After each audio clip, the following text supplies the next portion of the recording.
All right. Hi, everybody. We are now live streaming. Welcome to Sustainable Biofungicide for Organic Farms. I'm your host, Christine Reiner. I am the Communications Coordinator for the Specialty Producers Association. And this segment has been funded by a partnership between the Natural Resources Conservation Service, NRCS, and SDSPA to promote sustainable agricultural practices and environmental stewardship. And today, our featured guests are Dirk Odom with Blue Sky Vegetables, and then let me go down to my notes. And then I have Chris Kearns with Canavera. And today I'm really excited because I'm going to be completely honest. I don't know much about this topic, so I'm really excited to learn from both of you. So to get started, can you take turns telling us, a little bit about your operations and who you are and how you got started? Sure. So my name's Dirk Odom. My wife and I farm at Blue Sky Vegetable Company in South Dakota. We sell nearly exclusively through a CSA program into Sioux Falls, as well as a little bit of online farmers market. This year we'll have about 4 acres in production and hopefully another 3 acres in cover crops. Yeah, we are not certified organic. We are following organic practices. And pretty much exclusively vegetables. We do have a dog, but that doesn't really count as production.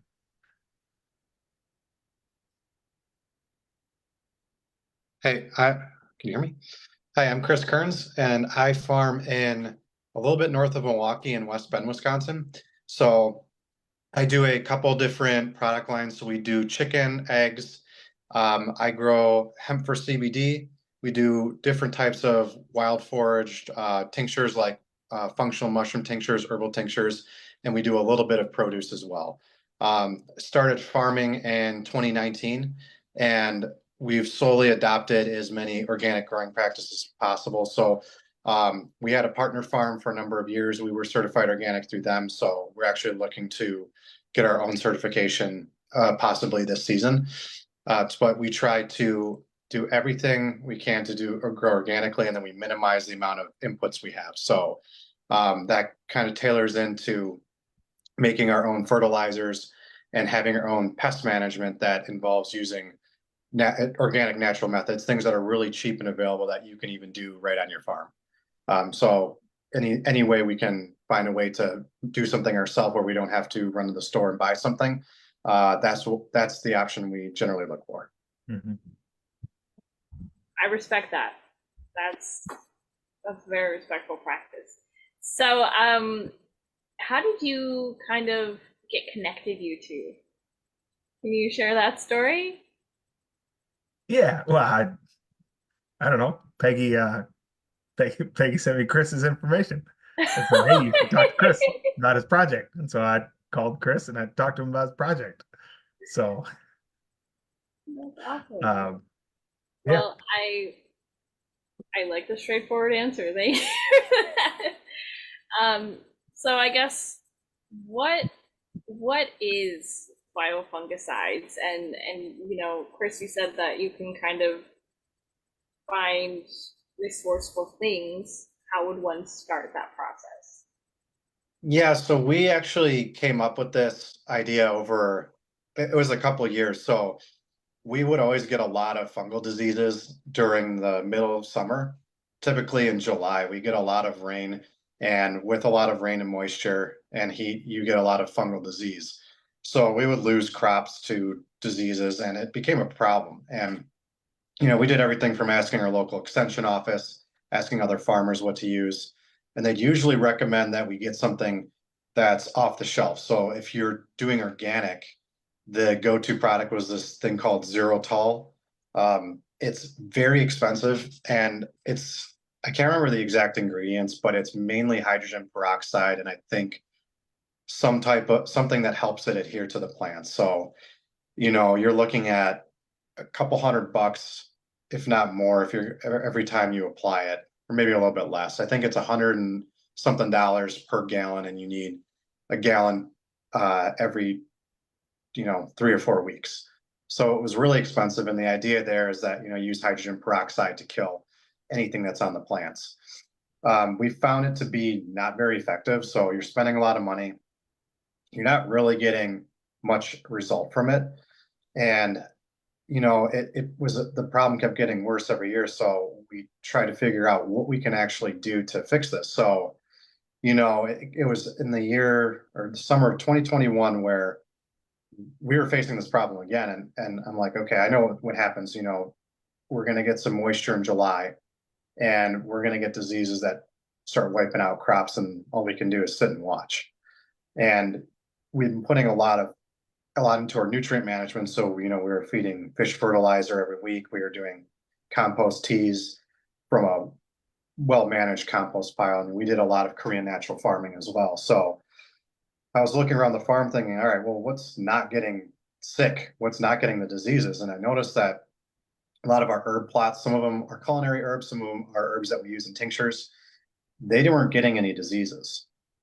And I didn't really know why that was, but it was like I had to figure out something, because I wasn't going to try Zerotol again and just, throw a bunch of money down the toilet for, the organic option. I wasn't going to do something non-organic, because, we were certified at the time, and I didn't want to really entertain any non-organic options. So what I did is I just leaned on the Korean natural farming and compost tea experiments we had done in the past. And I was like, well, maybe I can get some of whatever is protecting this plant against all the diseases into a solution and then apply it on the field. So I just went and cut all the herbs that seemed to not get, or any plants really, but it turned out to be mainly herbs. And I can go over what those are in a minute. But I cut them all and I put them into my compost tea and aerated them for 24 hours. And then I sprayed them on the field. And I just kept doing this every week. And what happened was every time our plants would get a disease, it seemed to kill the disease. Like we would get leaf septoria plants, and all of a sudden the leaf septoria would die. It would go from a red to a dark brown, and then it would stop. We wouldn't have any more spread of that disease. So that's how we got started. It was more of just observing what was going on in our farm and trying to find a solution to it, and just utilizing what was around us and doing something really simple like making an extract out of it. Literally what might just be like brewing a regular tea at home, and then foliar applying it with a backpack sprayer onto all the crops. And we'd spray on the leaf, on the top of the leaf, coat it as evenly as we could. You do it in the morning or later in the evening so that the sun doesn't dry it out. And that's really it. Mhm. So it sounds like you were already doing like the compost teas and the tinctures and stuff before you moved into this kind of biofungicide world, right? Correct. So Yeah. so could you maybe take a step back, and for anyone who's watching or thinking and is a little unfamiliar with, I mean, you said, oh yeah, you just toss it in and you brew your compost tea and you aerate it for 24 hours, right? And I kind of understand what you mean, but maybe just walk us through what that process, even the compost tea brewing process looks like, so that if people at home are starting from zero, right, they can say, oh, okay, I can do that. Sure. I'll step it back a little bit further than that even, and get to the real reason why you'd want to make a compost tea. So the most important part of your soil health, or one of the most important parts, is the microbes that are in your soil. So those are the fungi, the bacteria that are responsible for breaking down minerals, making them bioavailable to your plant, sequestering carbon into your soil, getting nitrogen from the air, and providing some sort of symbiotic relationship with your plant so that they can get the nutrients they need. So what can happen is if your soil gets too dry or compacted, or you do a lot of tillage, or it's not well maintained, or even if you're putting down a lot of regular fertilizers like a conventional fertilizer, it can kill a lot of the microbes that are supposed to help the plants break down minerals in the soil or get the nutrients that they need to grow. So the idea behind compost tea is that you have a compost pile that has a lot of different additives in it. So you have a source, you might have leaves, you might have different greens that you put in there, which could be grass clippings, it could be vegetable cuttings, it could be weeds that haven't gone to seed. You can have animal manures, just a lot of different food for different microbes and bacteria. And you can even take samples from different parts of your farm. And for those that are really skilled at it, I'm not, I'm not that schooled up where I could tell you how good your compost tea is. I rely on help of others for that, but there's courses you can take online too to learn some of that. But you can take samples from around your farm, maybe a chunk of soil here, a piece of rotting wood there, and incorporate it into your compost pile to get more microbes. And the idea is that you've got this big pile of microbes that you can use to benefit your soil. So, what happens to us sometimes is if there's a drought, a lot of the microbes you need that help your plants grow, it might go dormant or dry out, or if your soil has some compaction issues where there's not enough oxygen getting in it, a lot of those might die, or they might go dormant, or you just might not have the population that you really need to have healthy plants. So the idea behind making a compost tea is you take that compost pile that's filled with all those microbes, bacteria, and fungi, you put it in a tote of water, and you aerate it. So you can get a pond aerator or water air stones with a pump. And what it does is it oxygenates the water and it lets all the microbes that are sitting in that compost from your compost, you let it aerate and it'll allow them to populate the water. So the best way to do is take a pile of compost, put it in a gunny sack, or they make filter bags that you can specifically for compost tea. Just tie it off at the top of you can use something as small as a 5-gallon bucket. You can use a 55-gallon drum. I like to use those IBC totes, food grade IBC totes, cut the tops off of them, fill them up with water, and then suspend your compost tea just so that it's sitting on the top of the IBC tote or the surface of the water.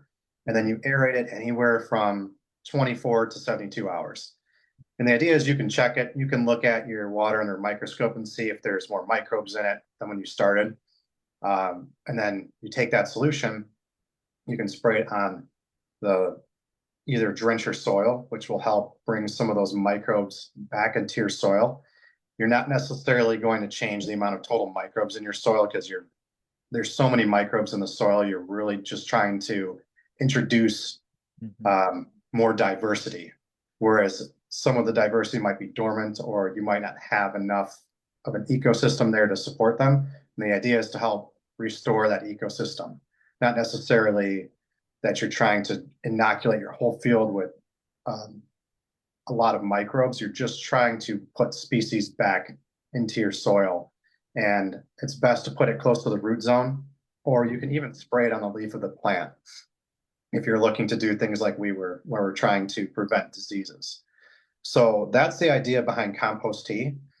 And all we did was add a little bit extra to it, where we make the compost tea and then we take a pile of herbs that have, in this case, a resistance to some type of disease, and we just pile them into the actual tea itself. So I would either grab another filter bag, put all the herbs in there, or I would just take a pile of them and just stuff them into the surface of the water, and then sometimes I'll filter it out with another pump, so I don't have to worry about sucking anything in there, like sucking herbs in there or getting too much dirt. So that's the basic idea. I don't know if we want to stop for questions there or any points I should clear up. I mean, I can always come up with more questions. So, I mean, you're brewing the compost tea, and you said you're applying that weekly, just as a foliar then, or are you also doing a drench through your irrigation lines? So for this experiment, or the projects we did, we didn't do it we only did a foliar feed. We didn't do anything through drip irrigation. Okay. Just to keep it as simple as possible.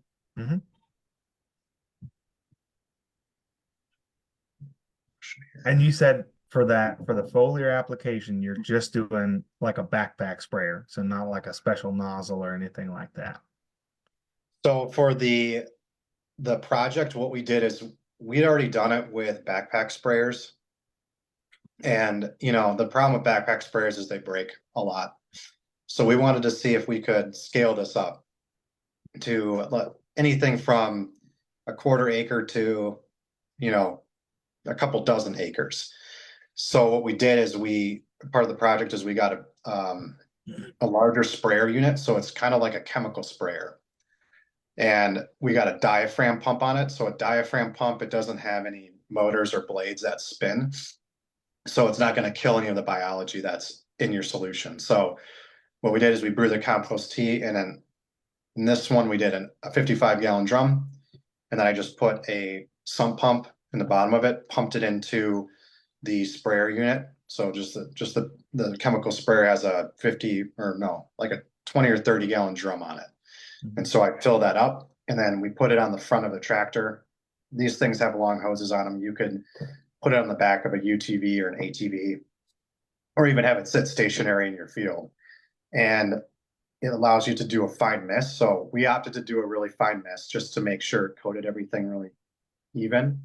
And then we just spray, we just apply. So I go there in the morning, we'd spray pretty much anything that grew that we were trying to put into production with the sprayer. I saw we have do we want to do Q&A questions now, or are we waiting until the end? I think if it's specific to the topic, it might be best just while we're talking about it, if you're comfortable answering it. Sure. So yeah, the question we had was, are there any specific herbs you've identified that work with certain diseases? So what I'll do is let me see if I have pictures of the herbs. Sorry, I forgot to download them. This will give you an idea of what it actually looked like when we did the compost teas. I'm just going to move these into the shared folder. Give me 1 second.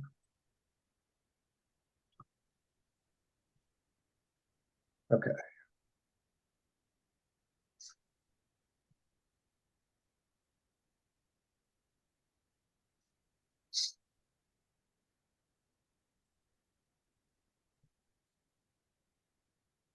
All right.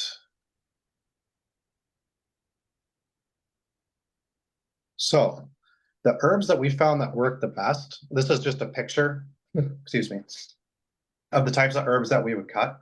So the ones that typically work the best was sage, lemongrass, tulsi, stinging nettle. And then this is a mix of different, like here we've got some alfalfa, we have some, I think we have bee balm and mustard somewhere in here as well.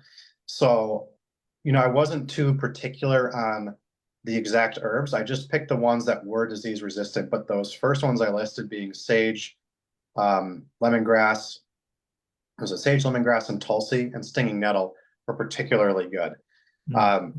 Towards the end of the season, stinging nettle was not as resilient. So it's really good at the beginning of the season, but towards the tail end of the season, it starts to suffer from diseases as well. So as that plant, gets closer to seed, it doesn't seem to hold as much value as some of these other crops. And they do seem to do better when they're either in vegetative or flower. As soon as they go to seed, they don't seem as valuable. It's not that big of an issue for what we're doing because we are looking at diseases that pop up usually in July. So everything is usually in the right, it's at the right stage for when we need it. And that is a principle we like to follow too. So if you do go out into your garden or your farm, usually the things you need are available at the time you need it. So if you're looking to fix nitrogen, everything's green at the beginning of the season. When you have the ability to make your compost teas and add a little bit of nitrogen to it. So you can play with these things. You can add in different herbs that you find on your farm. You don't have to adhere to what we did. We just looked at what worked, and we happened to grow a lot of herbs because we did tincture them or make teas, or we had them as culinary herbs, and we would mix and match. But overall, just so long as you had a fair mix of herbs that seemed resistant to what you were trying to combat at the time, it seemed to work.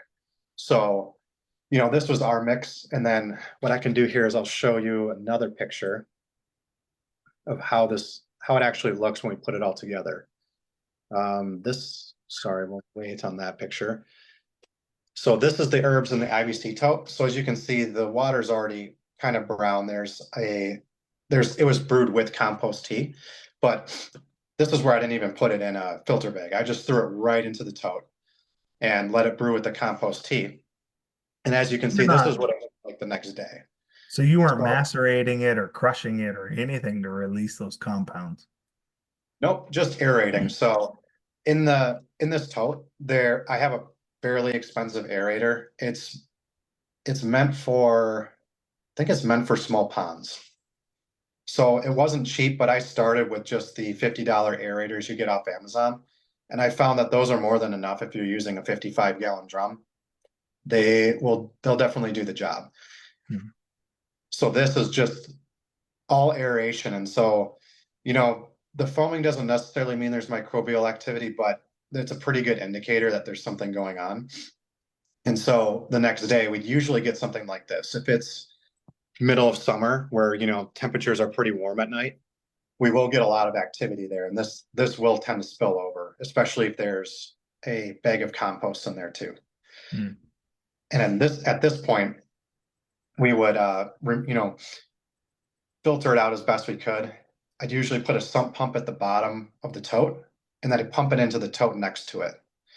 And then from the tote next to it, I have a jet pump, and I can use that jet pump either to fill up the sprayer unit, or if I wanted, I have it hooked up to my irrigation so I can send it through the drip lines. And we had done that in years past. It's a lot of work. I can't say it's necessarily worth it.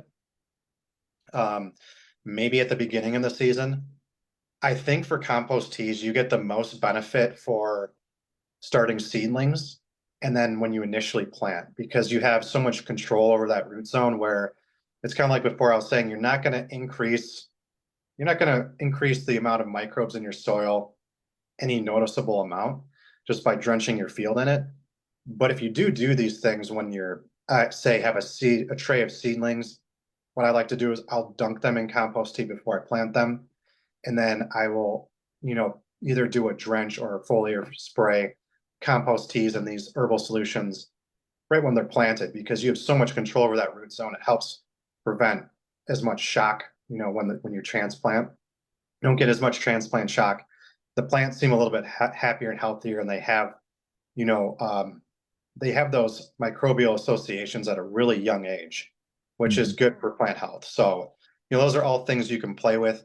Those will also help your plants at different stages, become more resistant to diseases because they already have those associations with the microbes. So those are the things we look at doing, but we try to keep the system very simple, where, you fill up a bag of compost, you cut down some herbs, throw them into a tote in the aerator, leave it for a day or two, and then throw it right into your sprayer unit. And then you just spray it on your plants either morning or night. And, try to play with what you're putting into your teas and your extracts, and to see what works for you, and try to use what's available on your farm. We wanted to make this as cheap as possible, because our other option was to use Zero-Tol or another organic product that's extremely expensive and not very effective. This, for us, we put up a little bit more time in it, but we're not spending really any money aside from the equipment but the equipment is not that expensive either. The equipment can be had for less than one purchase of Zero-Tol. So that would be, it's good to start small and then just experiment with what you have around you and see how those, you can use your own cover crops, your own herbs, anything that grows wild, or anything that is just readily available on your farm. Experiments with it, see if it works, see what has diseases, see what doesn't, and see if you can find a way to extract whatever that is that's keeping that plant healthy while everything else is getting sick. And then that is a really simple way we've made what we call a biofungicide on our farm. Have you done anything else with I don't know, like various species of herbs or for some of those other similar benefits, right? Like this was specific to a certain disease.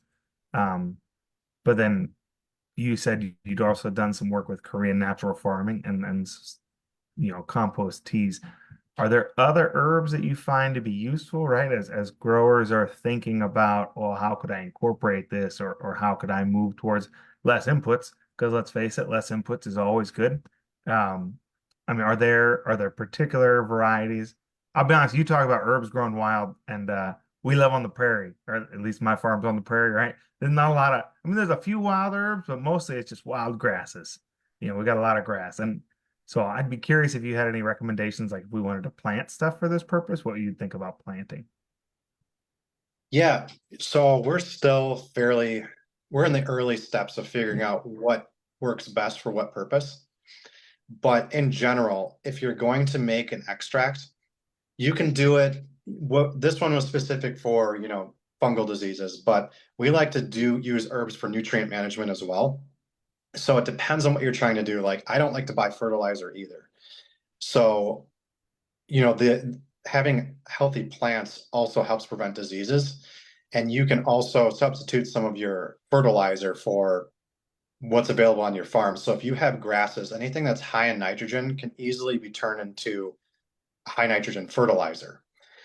And what we like to do is if we're growing something specifically for extracting it, I prefer to, cover crops are really good. If you can plant a small patch of cover crops, and this relates back to what I was saying earlier is whatever your plant, whatever stage your plant is in, is going to vary by season, but you're always going to have what is readily needed for the rest of your garden that's at that same stage of plant and the same at the same stage of life for that plant. Mhm. So if I have something that's starting to seed, and I take some grasses that have started to seed, or I've taken some other plant that started to seed, and I ferment those, or I find some way to extract, I either chop and drop them, or I find some way to extract the nutrients out of it, it's going to have the ratio it needs to benefit the other plants that are in seed. Just like when we grow a lot of hemp, and towards the end of the life cycle for hemp, you want lower nitrogen, you want higher P and K. Well, anything that's going to seed is naturally going to have higher P and K in it. So what we do in Korean natural farming is we make an extract out of that by fermenting it. There's a lot of different ways you can ferment, but I prefer the easiest, the simple ways, which is to take your crop, whatever you're growing, put it in some water, and let it ferment for a couple of weeks. And once that plant's broken down, you can get an extract that's actually decently strong. Where, if you put enough of it in there, I've extracted just about anything in that manner. And you can get grass clippings that test at 4 to 5,000 parts per million in a solution, which for organic farming, if you do um, most of your fertilizers is only about 4 to 5,000 parts per million if you're diluting it properly. So you can actually take that mixture and dilute it down to 1,200 parts per million, which is a little bit more close to where you want it. Or at least that's what I do. I'm no professional when it comes to applying fertilizers, but that's usually what I shoot for. Mhm. So you could take, your grasses, you could grow them for your nitrogen fertilizer. You could use those and spray them on your plants foliarly. It could get very technical though, in terms of, what are you cutting for what purpose? Mhm. So I've always kept it really simple. Anything that's high in nitrogen early in the growth cycle, I use, for something that's at that same point. So early in the season, I'm cutting a lot of uh, grasses that are in vegetative state. I'm cutting any excess plants I don't need, anything that is around the farm. I'm taking cover crops. So if I do, cover crop mix, I'll cut a chunk of that cover crop off, ferment it. I really like to use alfalfa. It's a little bit of a cheat for plant growth. So alfalfa has some sort of plant growth hormone I don't know if you would call it a plant growth hormone, but it has some type of derivative, something like that in it, where if you ferment alfalfa and you spray it on your garden, you can get some pretty good plant growth from that. It's high in nitrogen, Mhm. so you will get that benefit, but there is some sort of stimulant in alfalfa that tends to help plants grow, especially early in the life cycle. So that is what I would use if you're trying to grow something to stimulate plant growth, to dial back your nitrogen fertilizer use and just grow a little bit of cover crop on the side of your field. If it's a garden, you can use a small patch, and all you have to do is change how big the container is that you're fermenting it in. So for a small garden, you might only need a 5 gallon bucket and to ferment a few handfuls of alfalfa. Whereas if you're doing something larger, like a few acres or several acres or even beyond, you just start using IBC totes and you fill the IBC tote up to the top with alfalfa, fill the rest up with water, and you can let it ferment. It will smell very bad, so you know that's the drawback. It smells horrible. You can get rid of the smell if you take that solution and then aerate it, and after about 2-3 days, it won't smell anymore. So there's options. I don't know if that answered your question or if you'd like me to take that in any other direction. Well, so I've got what's probably an uneducated question that comes off what you're saying. So you're talking about, and I know it's a little off the biofungicides, but I think it still comes back in. So you're talking about like extracting nutrients from plants, right? We're talking about extracting plant compounds. My my background in fertility has always been pretty mathematical, right? Carrots need 75 pounds of nitrogen and 100 pounds of P and 120 pounds of K, or whatever the number is, right? So if you're foliar feeding, let's say chopped alfalfa for nitrogen, are you trying to like calculate pounds to the acre of nitrogen, or are you just doing it based on like a visual inspection and saying, okay, that green is not the right shade of green, so I'm gonna hit them with a little alfalfa juice and we'll see what they do. Yeah, you can do both. You can keep it really simple if you want to do it like that. And you can get really technical. So I do something kind of in the middle where, I mean, visuals is key. If something looks like it needs a little pick me up, it wouldn't hurt to ferment something and do a foliar spray of alfalfa or whatever else you've got, collected and fermented.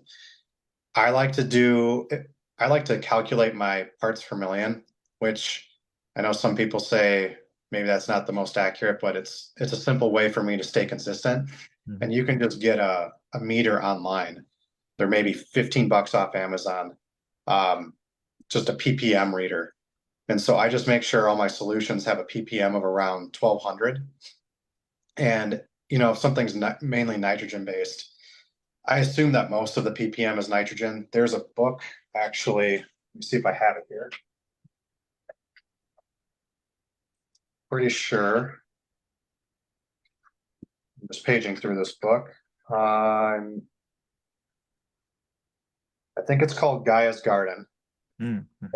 It's either that book. There's another one that I might be mixing it up with, but they give you a breakdown of what the NPK ratio is of just about every plant. Any plant that you're going to grow, any plant that might be growing on your farm.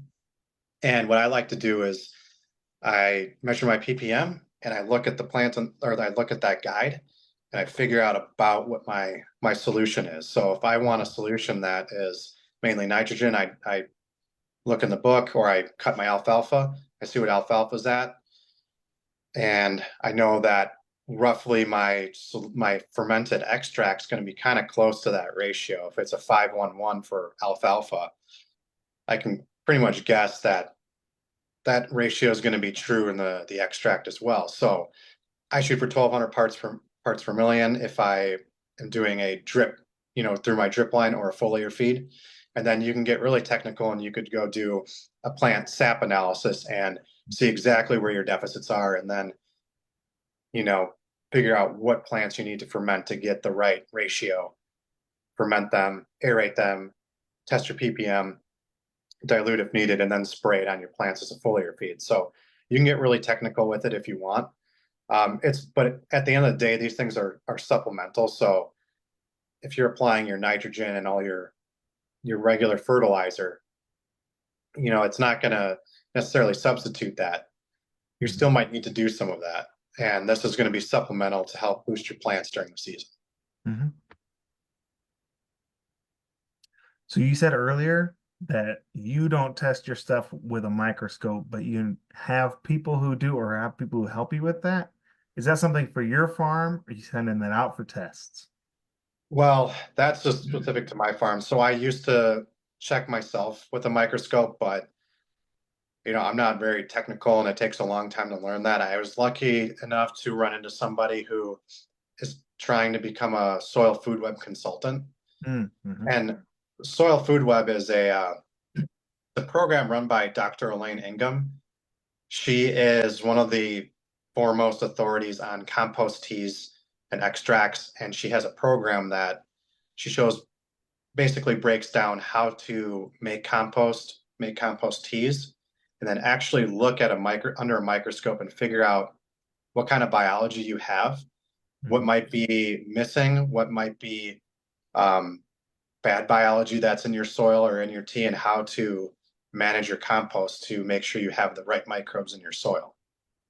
So by coincidence, through a friend of a friend, I ran into somebody who is training to do that, and he knows a lot about soil biology. So he could look at my compost pile and say, hey, we need a little bit more of this. Well, I actually found a sample of that, off on the side of the farm field or in the woods or somewhere. Or he'll go and look at the field and he'll say, hey, we've got a lot of these bacteria. There's not a lot of fungi. There's no protozoa. There's no beneficial nematodes. We need to introduce those back to your soil. So let's inoculate your compost pile with those. And then once again, he'd go and find samples somewhere on the farm. And then we inoculate those in the compost pile, which is done through a similar way. You can either just take the samples, put them in the compost pile. You can make a tea out of it and then spray your compost pile with the tea. But the idea is to somehow get those microbes back into your compost pile so you can then make a batch of compost tea and then get those back into your field. Mm-hmm. So he knows how to do a lot of it. I'm not super technical on it. I can look at, a sample and say, okay, well, there is or isn't a lot here. I can look at a few things and see, I can see if there's fungi in there and some bacteria. I'm not well versed beyond that. So if anybody's interested in learning, you can check out Dr. Elaine Ingham's courses. She's got a lot of free resources on YouTube. Mm-hmm. It's fun to experiment with. I mean, all you really need is a microscope. So microscope and a little bit of time.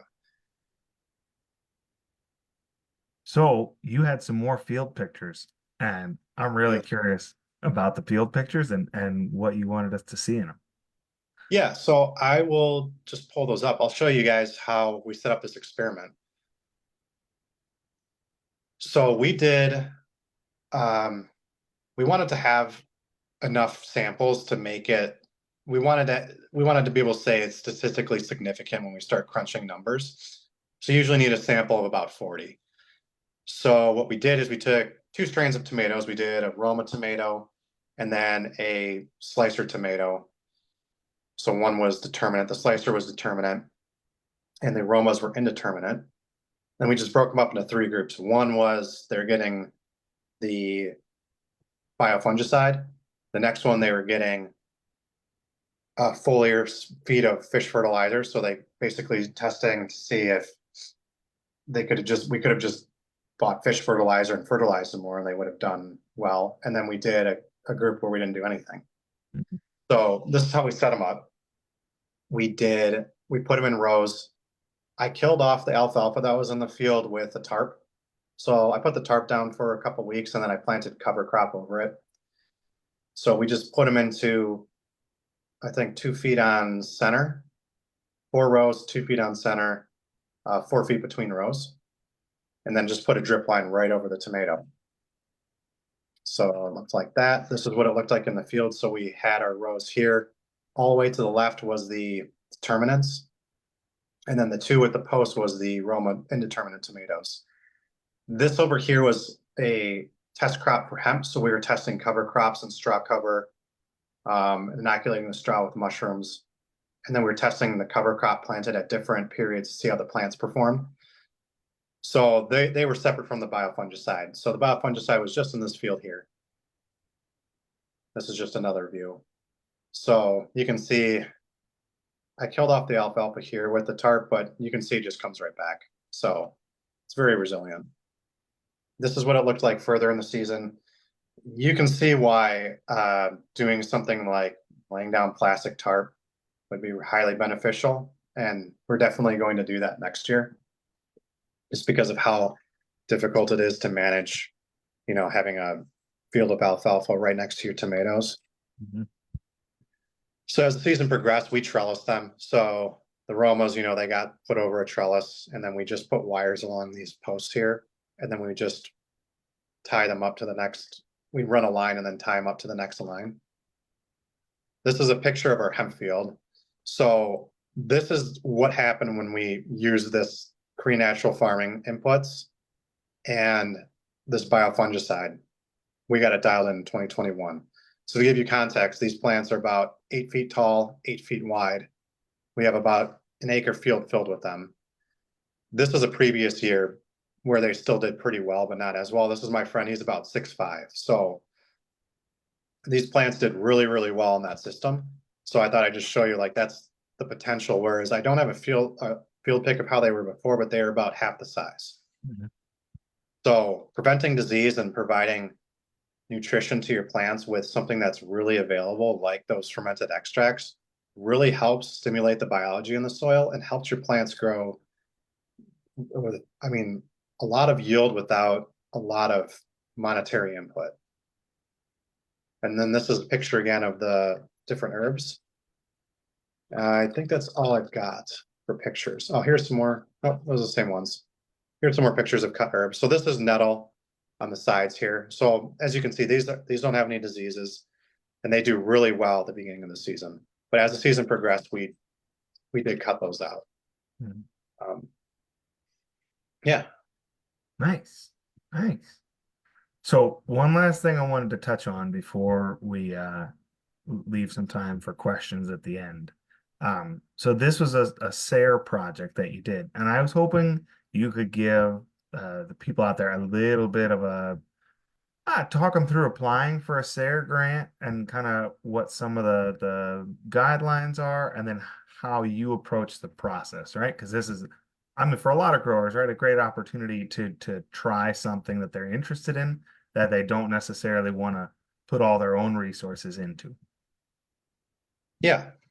So my thought process was, well, we had a lot of things we were experimenting with on the farm, and we had spent a lot of time, practicing Korean natural farming, looking at new ways to do things. I don't know, as bad as it sounds, I learned a lot of farming techniques from Instagram, because you can find farms who really they experiment a lot.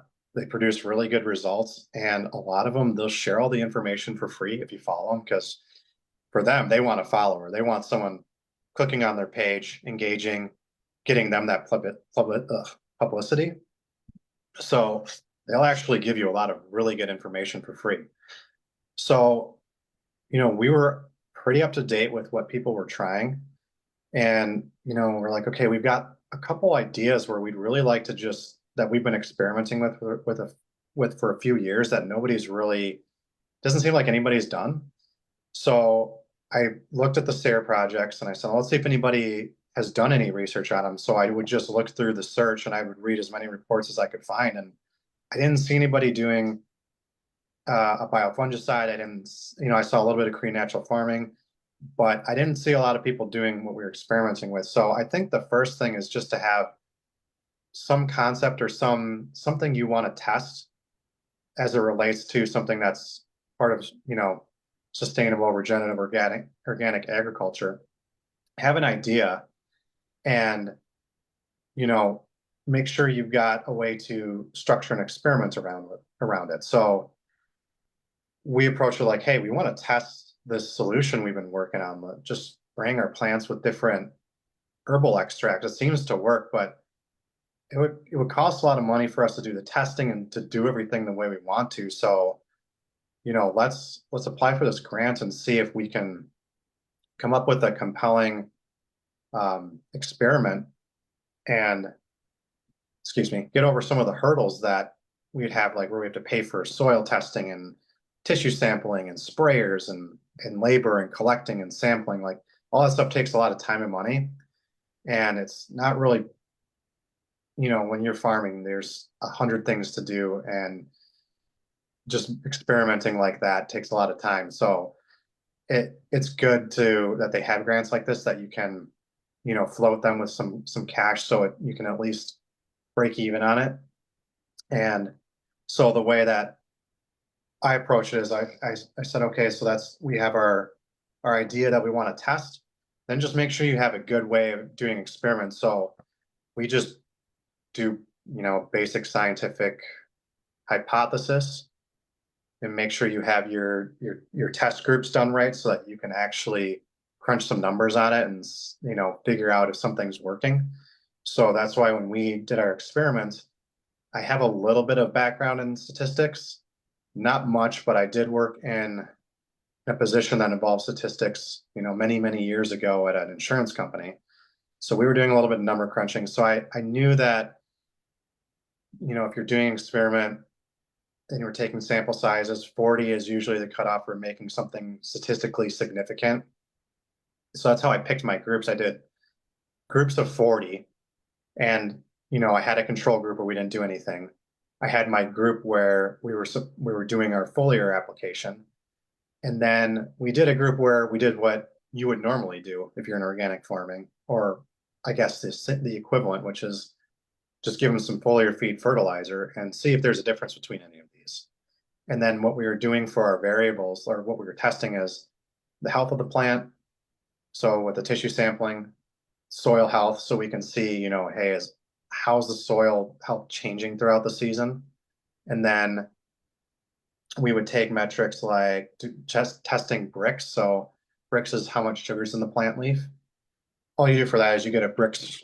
It's like called a Brix refractometer. It's just this little device. It's got a little lens at the end, and you look through it, and on the front of it, it has a flap where basically what you do is you take a leaf, you squish it in your hand until you can squeeze some liquid out of it, and you put it on the top of this device, and then you fold the flap over and you look in the lens, and it shows you how much sugar's in the plant. So we did that, and then we took weight of each group, of the total yield of tomatoes, which isn't really what we're looking to do. We were looking to prevent plant disease. So I guess just a caveat for this experiment, we had a drought during July when we normally get diseases, and we got no diseases. So we didn't really have to spray any biofungicide this year. We did it for the experiment. So we tried to proxy, the plant health with other things like doing Brix and tissue sampling and all that. But we really didn't get any plant disease at all until really late in the season. So in terms of approaching an SARE grant, I would say, have an idea that you want to test, something fun you want to experiment with, something that you think other farmers could benefit from. So I think that's mainly what they're looking to do, is to find ways to help spur these organic and regenerative agricultural practices and find ways that you can help other farmers do them. And so we try to tackle that component by using a larger sprayer and saying, could somebody do this without a backpack and get some effect from it, where they could scale this up to something bigger than just a home garden? So you just want to have all those pieces in mind, have the idea you're working on. It doesn't have to be, they're very open on what you do. There's a million different ideas that they've done through SARE, and make sure, someone hasn't done it before, or that your idea is providing some uniqueness to the program, and then find a way that you can utilize your research to help benefit other farmers trying to do the same thing. Because the big part, the main thing they want to do is that you spread the information or have a way to get the info out there. or meet with other farmers and show them how to do it. And so our idea was if we could produce this and have a repeatable result, that we could show other farmers how to do it for almost free, and then they don't have to go and buy expensive products like we've done in the past. And then, we can all have our own biofungicides made right on our farm, and it's super easy and cheap and readily available. Nice. Do you have someone help you write the application for the SARE grant? Or did you guys just do it yourself? Yeah, I just wrote it myself. The SARE grants are pretty simple. I wouldn't say you need a grant writer to do them. A lot of it you can probably do yourself, and there's a lot of projects that are fairly simple. They just have a really good idea in mind, a pretty linear way to test it to see, how's the project going to be successful? How are we testing it? How are we making sure we set it up so that our results are, you can track your results. Mm-hmm. And then if you can make sure you can share that idea with other farmers, then they seem fairly lenient with how technical it is, just so long as you can tackle the main points of bringing a concept to the sustainable regenerative agricultural front and being able to test it and share it with others.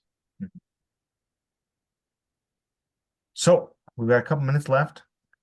I believe this is the time to open it up for questions. First one, Peggy wants to know who you like on Instagram, which makes sense because if you're getting useful information off Instagram, might be good people for other people to follow too. Do you have any specific suggestions? I should pull my Instagram up so I can give you a better list, but I would look at I think it's Ridgedale Farms. Mm-hmm. He's out of Switzerland. He's big on YouTube too. There's a really weird one a friend of mine told me about called Dragonfly Earth Medicine. Terrible name, but if you dig way back into their Instagram a couple years, they have some of the best information on just natural organic farming. They were the main inspiration behind this biofungicide. And I got a lot of ideas from them.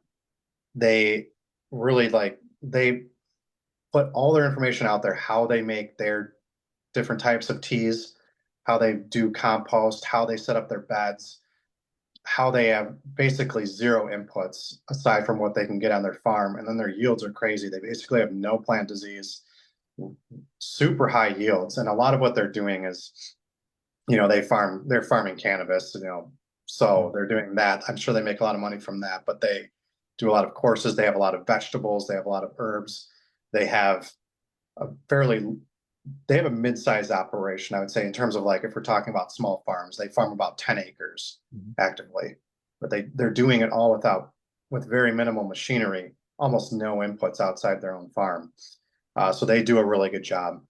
Let me see, I'd have to look through my Instagram.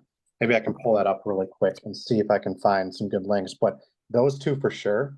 Ridgedale Farms is more of a traditional small farm. So he does a lot with small scale farms. They do everything from poultry to steer, vegetables, market gardens. And he's got a lot of really good resources for, how to do things in these smaller systems, how to make them profitable, minimize inputs. He does a lot of animal integration into his different systems. But they are both very good. So in terms of other farms, you'll find various in-betweens there. So I would stick with those two as a reference for these types of growing methods. Thanks. Well, I just want to thank you both for your time. This has been extremely informational and helpful, and just kind of mind-blowing for me. I'm just starting getting into growing stuff, so I want to thank Dirk for leading the questions and really knowing what to ask, because that's so important too. And Chris, I want to thank you for your time and your knowledge. I know that our producers and our members are really going to appreciate this information. And so if anybody wants to contact them, you can message the specialty producer page or comment below on this video and we will get you connected with them. But one last call for questions. Does anybody have anything else that they would like to know? Krista, you did a really great job. It's hard for me not to have questions, but you did such a great way of laying out all the information. So really thank you for that. Thanks. I appreciate it. Yeah, absolutely. And so I think we're at our time and we haven't gotten any new ones. So I just want to say that this segment has been funded by a partnership with NRCS and SDSPA to promote sustainable agriculture and practices and environmental stewardship. And for those of you who are on our Facebook page, we do have another webinar next week where we will actually be covering using milk and Korean natural farming techniques, kind of how Chris mentioned those a few times today. So if you're interested in that, it's happening on Thursday, the 28th at 7 p.m. So please join us and follow our Facebook page if you need those updates. And in the meantime, just, yeah, I guess search Instagram. All right, thanks, guys. Have a good night. Yeah. Thanks, Yeah, Chris. thanks a lot. It's good to talk to you. Yeah, good talking to you too. Thanks for the time. No, not a problem.